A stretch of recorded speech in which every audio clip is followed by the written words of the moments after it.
कैसे हो आप सब। आई होप आप सभी अच्छे होंगे। मैं भी बहुत अच्छी हूँ। तो स्वागत है आपका मेरे इस नए ब्लॉग में। तो ये है शाम का वीडियो।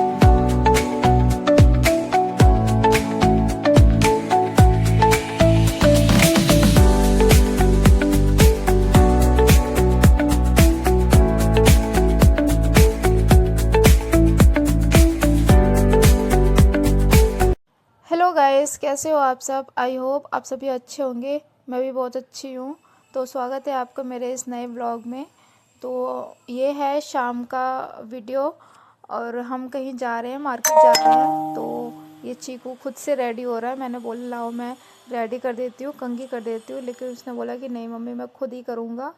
तो खुद से कर रहा है वो। तो मैं आ गई हूँ अब मार्केट से और आते ही मैंने खाना बनाना स्टार्ट कर दिया है रात का। तो आज रात के खाने में बना रही हूँ लौकी के कोफ्ते। काफ़ी टाइम हो गया था कोफ्ते बनाए हुए। तो आज मैं लौकी रखी भी हुई थी और लौकी की सब्ज़ी कोई खाता नहीं है।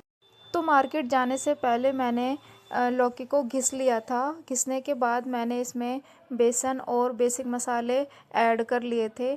ओनली मैंने नमक नहीं डाला था, क्योंकि नमक डाल के रखने से है ना मतलब पानी छोड़ने लग जाता है। तो पानी जब छोड़ता है ना तो लौकी के कोफ्ते निकल नहीं पाते हैं। तो इसलिए मैंने उसमें नमक नहीं डाला था। और बाकी सारी चीज़ें मैंने रेडी करके चली गई थी मार्केट। और जब मैं मार्केट से आई तो मैंने उसमें नमक डाल करके अब मैं इसको कोफ्ते को निकाल ले रही हूँ। उसके बाद से मैंने कोफ्ते बनाने की सारी तैयारी भी कर ली थी।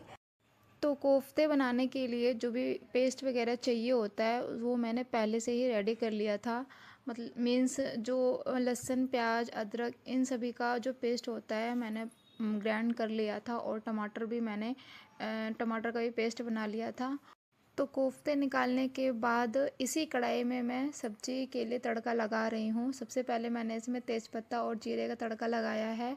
और बनाया हुआ जो पेस्ट है अदरक लहसुन मिर्च और प्याज इन सभी का पेस्ट बना करके इसमें मैंने डाल दिया है। इसको अच्छे से भून लेना है। भूनने के बाद इसमें सारे बेसिक मसाले ऐड करने हैं। जो भी बेसिक मसाले होते हैं हल्दी धनिया पाउडर लाल मिर्च पाउडर इसमें डाल करके अच्छे से इसको मैं भून लूँगी। उसके बाद से ही मैं टमाटर का पेस्ट डालूँगी। तो इसके बाद से मैंने टमाटर का पेस्ट भी डाल दिया है। तो अच्छे से इसे भी भूनने के बाद मैं इसमें पानी ऐड करूँगी। और पानी में एक उबाल आने के बाद ही मैं कोफ्ते डालूँगी।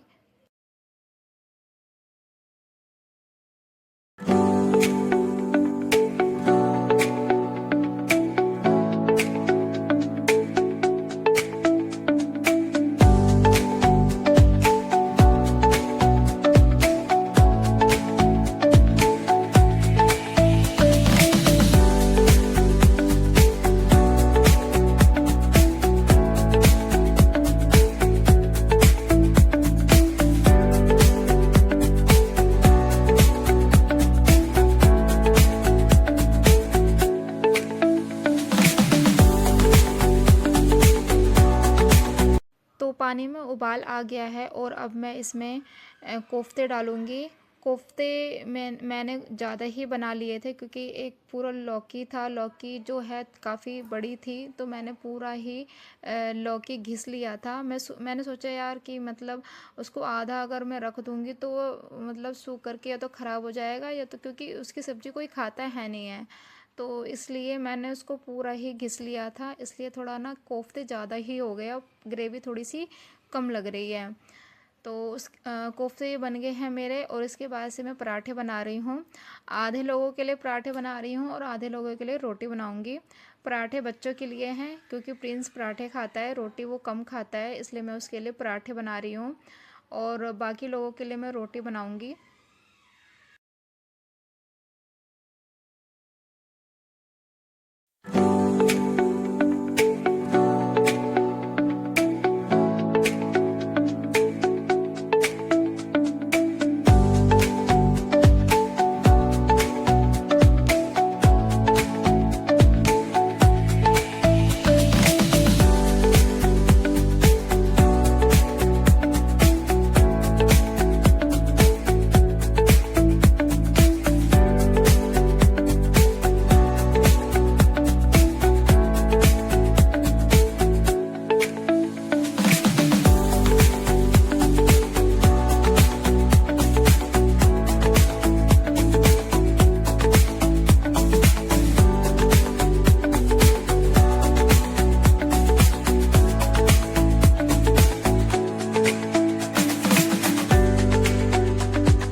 तो पराठे बनाने के बाद अब मैं बड़े लोगों के लिए रोटियां सेक ले रही हूँ। चावल भी मैंने पहले ही बना लिया था, बस अब रोटी बना करके सबके लिए खाना निकालना है और मैं चीकू को खिलाने के लिए बैठूंगी क्योंकि वो 1 घंटा खाया है। और अब मैं सभी के लिए खाना निकाल ले रही हूँ, चावल, रोटी, कोफ्ते। और सबको खाना खिलाने के बाद मैं आ गई हूँ किचन में। मैंने भी खाना खा लिया था और अब मैं किचन की सफाई कर रही हूँ। किचन की सफाई करने के बाद बर्तन धोना रह जाएगा और उसे भी फिर मैं धो लूँगी। तो गाइस, बर्तन धोने के बाद तो वैसे सारा काम ख़त्म ही है। बर्तन धोने के बाद ऐसा लगता है ना कि अब बस लेट जाएं और आराम करें, रेस्ट करें, थोड़ा सा फ़ोन चलाएं। लेकिन औरत की लाइफ में रेस्ट नाम की चीज़ कहाँ लिखी हुई है। मतलब उसके बाद भी मुझे अपने बच्चे के साथ लगना होता है, उसको सुलाना होता है, उसको लोरी सुनानी होती है। जब तक कि वो सो नहीं जाता मैं अपना फ़ोन नहीं छूती हूँ, क्योंकि जब मैं अगर मैं अपना फ़ोन छूँगी तो फिर बच्चे को लगेगा कि मेरी मम्मी मुझे प्रायोरिटी ना दे करके वो फ़ोन को ज़्यादा प्रायोरिटी दे रही है। तो जो चीज़ अगर हम अभी अपने बच्चे के साथ करेंगे, वही चीज़ बच्चे भी बड़े होकर के हमारे साथ ही करेंगे। इसलिए मैं कभी कभी ऐसा होता है कि मतलब मैं फ़ोन चलाती हूँ, अगर वो अपने पापा के पास चला जाता है तो मैं फ़ोन हाथ में लेती हूँ, कभी थोड़ा वो चलाती हूँ। लेकिन फिर जब मुझे रियलाइज़ होता है कि नहीं, मुझे फ़ोन नहीं चलाना चाहिए, जब तक कि बच्चा जग रहा है तब तक तो बिल्कुल भी नहीं, तो मैं अपना फ़ोन रख देती हूँ। मैं अपना फ़ोन नहीं यूज़ करती हूँ। जब बच्चा मेरा सो जाता है उसके बाद मैं फ़ोन यूज़ करती हूँ। लेकिन जब फ़ोन यूज़ करने का टाइम आता है तो मतलब मैं ज़्यादा से ज़्यादा 5 या 10 मिनट या फिर 15 मिनट ही फ़ोन को यूज़ कर पाती हूँ। उसके बाद से मुझे नींद आ जाती है। हाँ, कभी कभी ही ऐसा होता है कि मतलब मुझे नींद नहीं आती है, जब मैं दिन में कभी सो लेती हूँ तब। नहीं तो फिर मुझे रात में जल्दी नींद आ जाती है। मैं फ़ोन भी ज़्यादा यूज़ नहीं कर पाती हूँ। फिर मुझे सुबह उठना भी होता है जल्दी सुबह, इसलिए मैं जल्दी सोने की कोशिश करती हूँ। तो मेरा काम ख़त्म हो गया है लगभग और मैं अब आ गई हूँ अपने रूम में। अब मैं चीकू को थोड़ा सा पढ़ाऊँगी और साथ के साथ अपना बेड भी क्लीन करूँगी, क्योंकि डेली ना मैं शाम के टाइम चीकू को पढ़ा देती थी, लेकिन आज मुझे शाम को टाइम नहीं मिला। तो इसलिए मैं अभी सोच रही हूँ मैं इसको अभी पढ़ा दूँगी, क्योंकि इसके चल रहे हैं टेस्ट और रिवीजन अगर मैं इसको नहीं करवाऊँगी तो ये टेस्ट भी अच्छा नहीं कर पाएगा। तो पहले मैं बेड को अच्छे से क्लीन कर दे रही हूँ, उसके बाद से मैं इसको बैठ करके आराम से तसल्ली से पढ़ाऊँगी।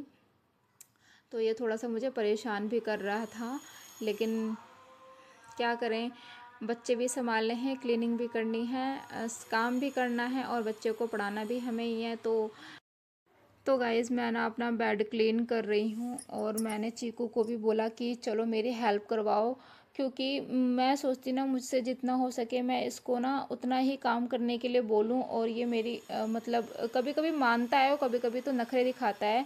लेकिन तो मैं बैठ गई हूँ इसको पढ़ाने के लिए। इसकी ना अभी काफ़ी ज़्यादा छुट्टियां हो गई हैं, स्कूल की छुट्टियां मतलब मिली हुई हैं स्कूल से, दशहरे की, नवरात्रों की, मतलब इन सब चीज़ों की छुट्टियां चल रही थी। और अब इसका स्कूल ओपन हुआ है, तो और इसने कुछ भी पढ़ाई नहीं करी थी जब से इसकी छुट्टियां पड़ी थी।